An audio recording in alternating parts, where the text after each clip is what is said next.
Welcome to our channel. Today we how to set up teamwork.com workflow for approvals and comments, quick tutorial step by step clearly. Log into your teamwork.com account. Navigate to the project where you want to set up the workflow. Click on the Settings tab located in the Project menu.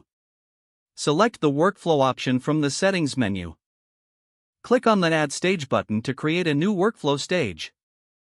Name the new stage Approvals.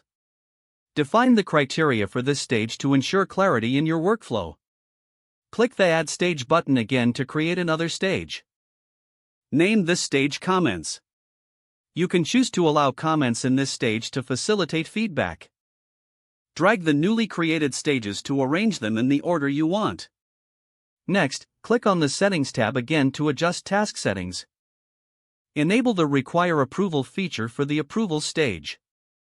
This ensures tasks cannot progress without receiving necessary approvals.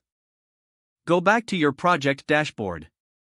Create a new task to start testing your workflow. Assign it to a team member and set the status to Approvals. Notify the assigned person about the task.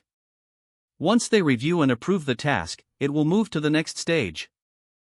You can now add comments during the comments stage for further discussion.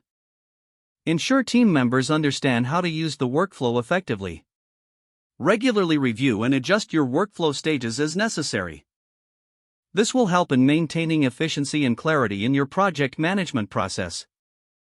If the page does not load, refresh the browser or try again in a private or incognito window. Make sure you are using the correct email address, then retype it carefully to avoid small typos. If your password is not accepted, use the reset option and create a new strong password you can remember. Check your spam folder for verification or security emails, then complete any requested confirmation steps. Enable two-factor authentication if available to improve. After signing in, review your profile details so your contact information and settings are accurate and current. If you see an error message, note it down and try again after restarting your device and internet connection. Log out when you finish, especially on shared devices, to keep your account and payment information secure. Don't forget to like this video and subscribe to our channel for more step-by-step tech guides.